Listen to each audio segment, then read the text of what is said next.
Bienvenidos a esta conferencia donde analizaremos las diferentes malformaciones müllerianas y cómo arribar el diagnóstico a través de ultrasonografía.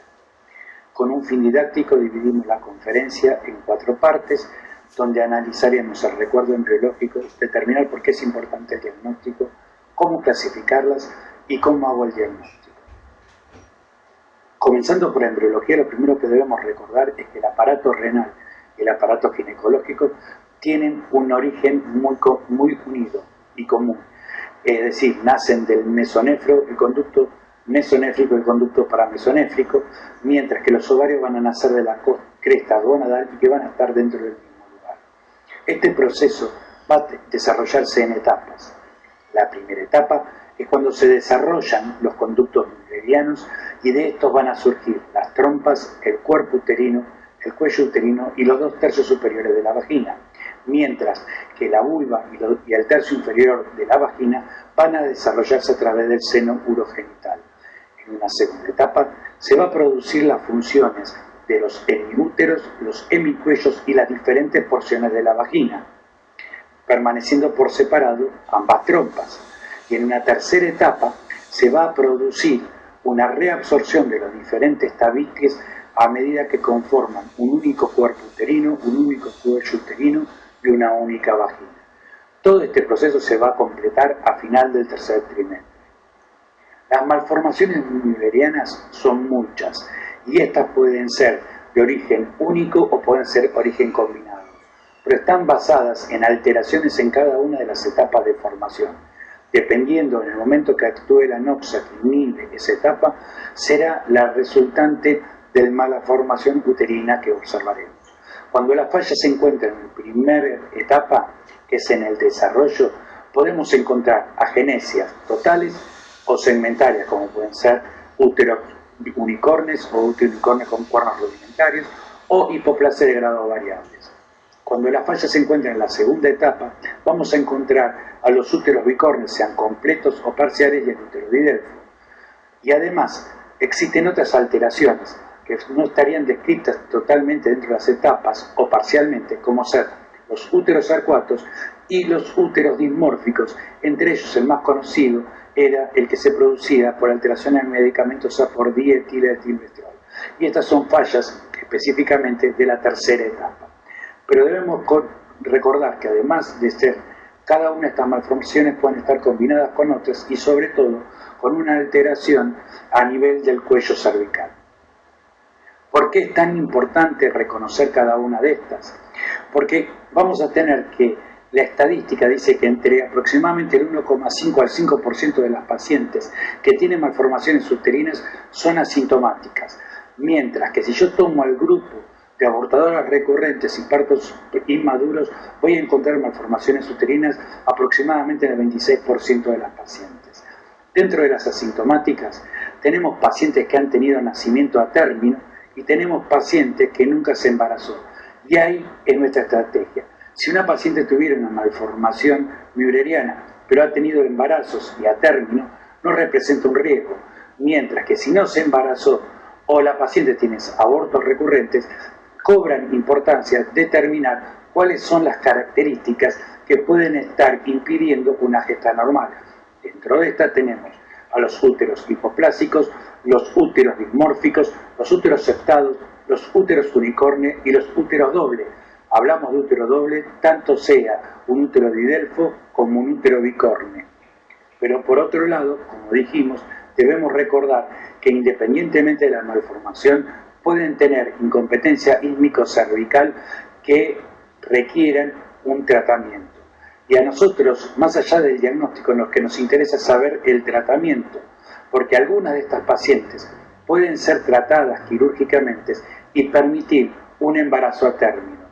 Y estos serían los úteros hipoplásicos, dismórficos, los úteros septados y los que tengan incompetencia ísmico-cervical.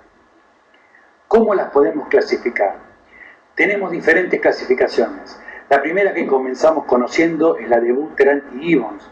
Posteriormente, esta la utilizó la ASMR, o sea, la Asociación Americana de Medicina Reproductiva, la modificó y la clasificó genéricamente en 7 grupos y que estarían básicamente orientadas o divididas por grupos de patologías y alteraciones funcionales.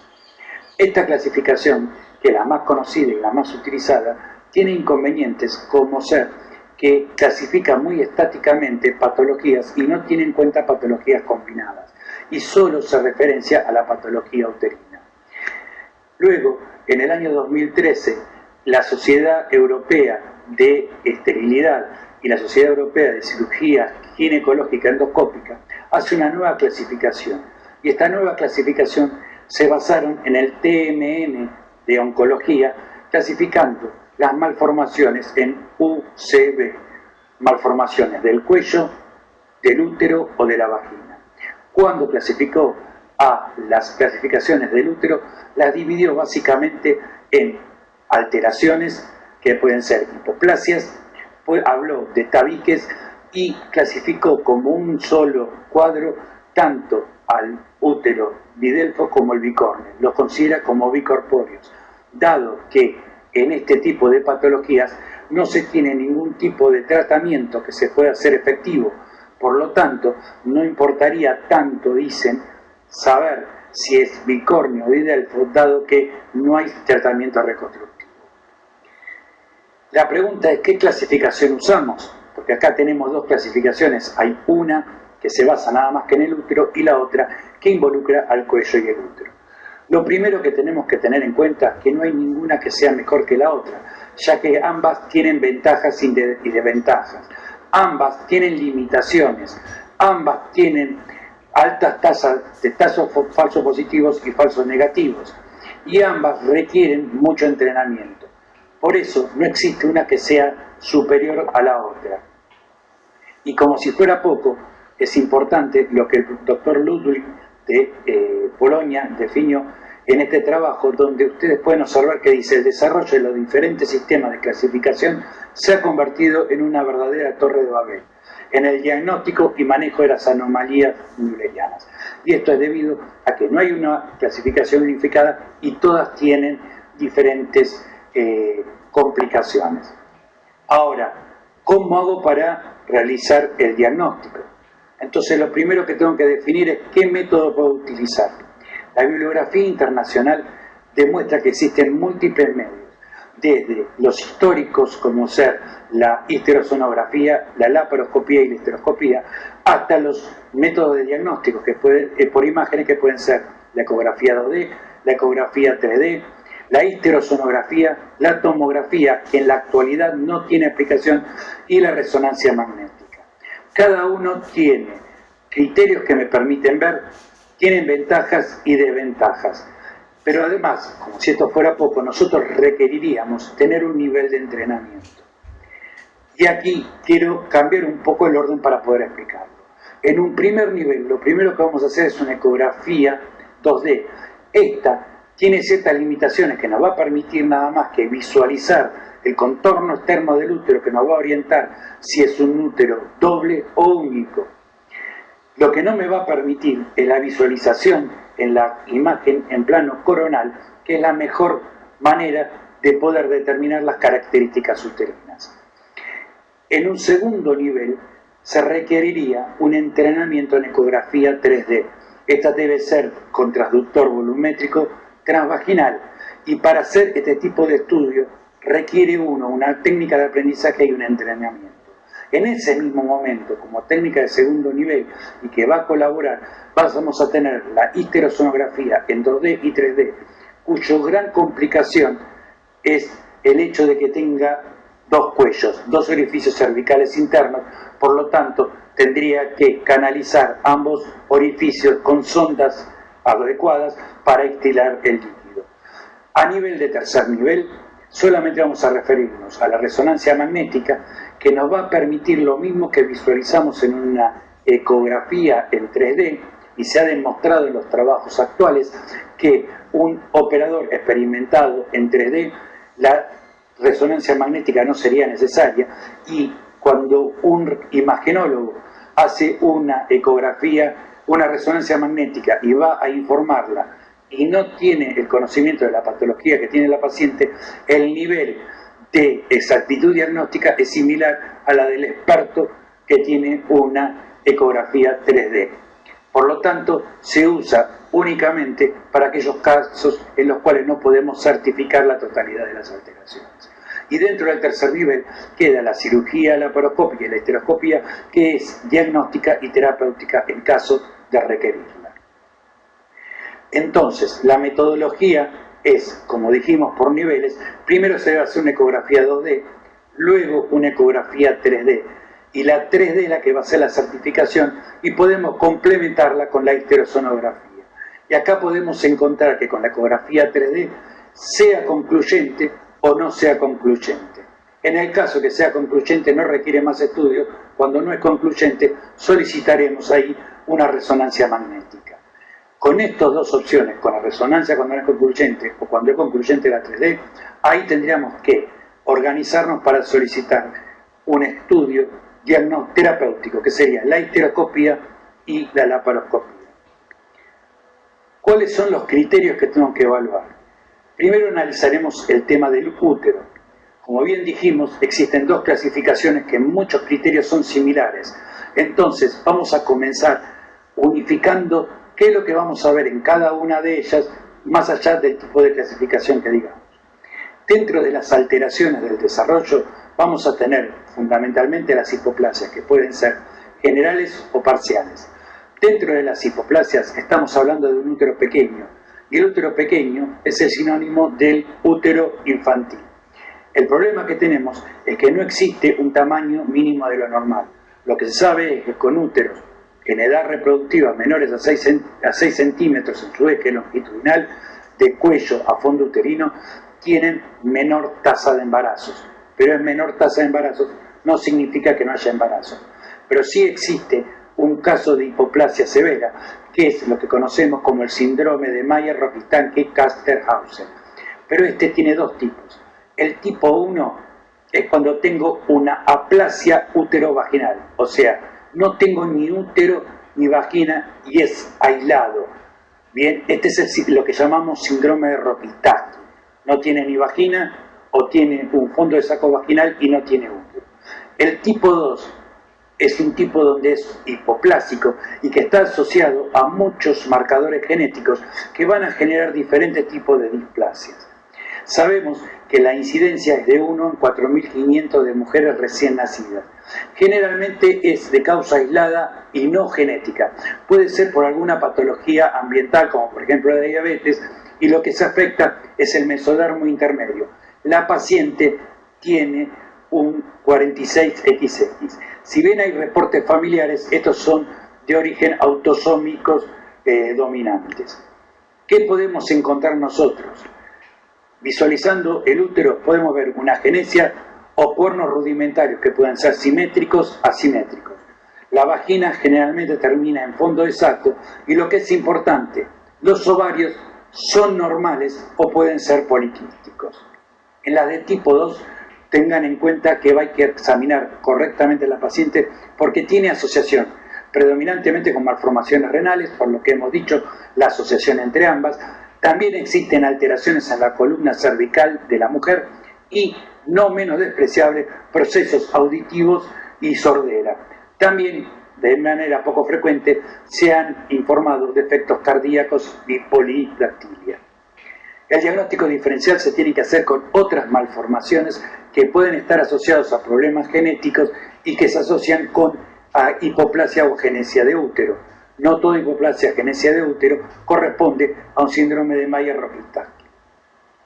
El diagnóstico del síndrome de Mayer-Rokitansky-Kauser va a depender del motivo cómo comenzamos el protocolo de estudio. Generalmente las pacientes van a consultar por una amenorrea primaria con un Turner 3 o 4, o sea, distribución de las mamas y vello piloso anormal. O bien, puede ser que lo descubramos de manera secundaria por estudiar a una niña que tenía problemas renales. La metodología diagnóstica va a comenzar siempre por la ecografía en 2D, donde vamos a analizar al útero y a los ovarios. Cuando vemos o investigamos el útero, este puede estar ausente o bien puede estar presente como una pequeña cintilla muy pequeña, delgada y sin endometrio visible. Lo que es importante es que ante la ausencia o la visualización de este ovario extremadamente hipotrófico, debo considerarlo siempre como no concluyente, por lo tanto, debo confirmar con una resonancia magnética. Con respecto a los ovarios, recordamos que los vamos a visualizar normales o poliquísticos. Ahora veamos el caso de esta agenesia de uno de los cuerpos, que puede ser parcial o total, al cual definimos como útero unicorne, el cual puede ser unicorne puro o bien puede ser unicorne con cuerno rudimentario, y este cuerno rudimentario puede tener endometrio o no, y además si tiene endometrio puede estar comunicado o no. Es decir, existen múltiples variaciones. La característica fundamental que tenemos que recordar es que el útero, al ser unicorne, va a estar este pequeño hemiútero desplazado hacia el conducto mülleriano que lo originó. La otra parte no va a estar presente, por lo tanto, siempre este útero pequeño lo voy a tener lateralizado, y cuando lo evalúo voy a ver que en un corte sagital va a tener una forma normal a un útero, aunque lo voy a tener que estar muy lateralizado con ángulos de 45 grados sobre el eje mayor de la madre, y cuando voy a un corte axial observo que tiene una forma más redondeada. Cuando hago la 3D puedo observar que la característica del endometrio no es de la forma trapezoidal, porque lo que le está faltando es el otro hemiútero. Así que lo vamos a ver en forma de I, pero bien lateralizado. Y estos pueden estar asociados o no, como en este caso, a un hemiútero con una gran hematometra, que es la forma de llegar al diagnóstico. Existe un grupo de patologías que generan una cavidad endometrial dismórfica, aún teniendo el tamaño uterino normal. Que esto sí está presente en la clasificación europea, pero no está presente, salvo por la exposición al dietilvestrol, en la clasificación americana. Y la forma que vamos a visualizar es la típica en forma de T, o a veces podemos verlo en forma de I o en forma de Y. Y esto lo clasificó o lo subclasificó en el 2019 Alonso Pacheco, dando las diferentes características del útero dismórfico. Estos úteros dismórficos pueden recibir tratamiento quirúrgico endoscópico, mejorando la cavidad endometrial para una buena implantación y desarrollo. Por lo tanto, habría que buscar alguna manera de realmente confirmar si es un útero dismórfico o es una alteración técnica. Para esto, el único grupo, que es un grupo de expertos denominado CUME, encabezado por el doctor Ludwig, que diagnosticó la manera de confirmar la presencia de un útero dismórfico en T, y dice que la forma de diagnosticarlo es trazando un ángulo interno entre las dos ramas de la T, y si el ángulo es igual o menor a 40 grados, me está diciendo que es muy agudo y correspondería a un ángulo en T. O bien, trazar un ángulo entre la parte inferior del ensanchamiento de la cavidad endometrial con el eje largo y que sea mayor a 120 grados, es decir, está aumentado el tamaño.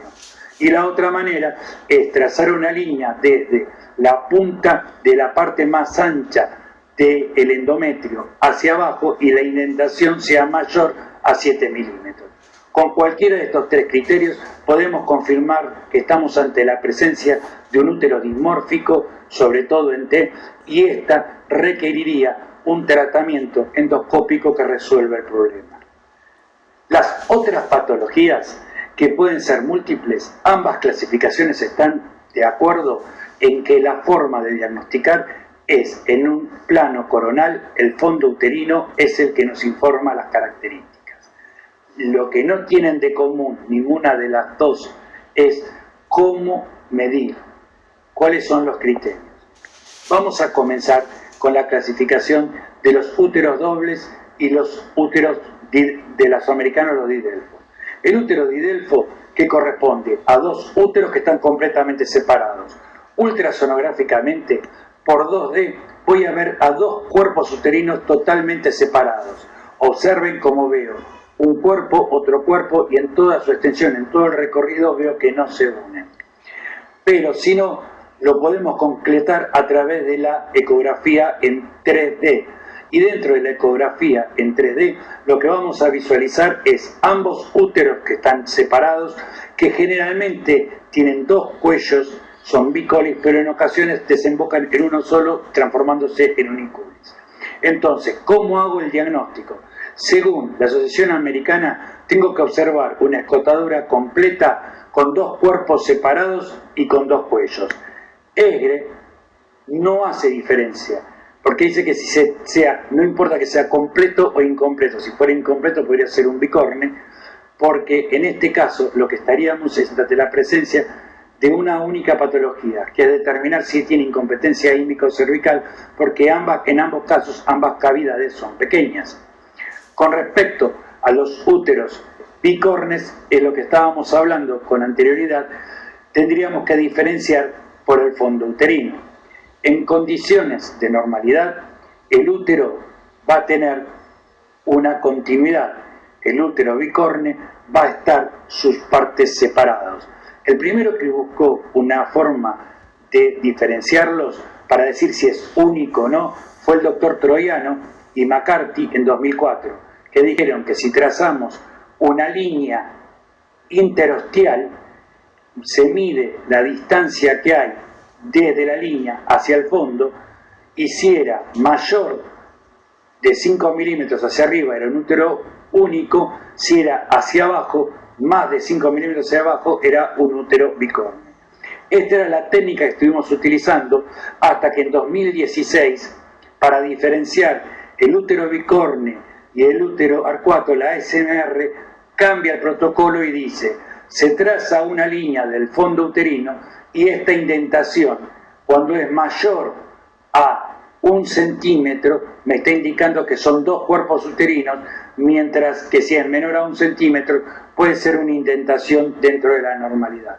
Por lo tanto, tener en cuenta que no es lo mismo 1 centímetro, considerar la técnica de 1 centímetro cuando hacemos una línea interostial, porque este trabajo de Troiano y McCarthy dice que es 5, sino que 1 centímetro es tomándolo desde el fondo uterino. La otra que tenemos es que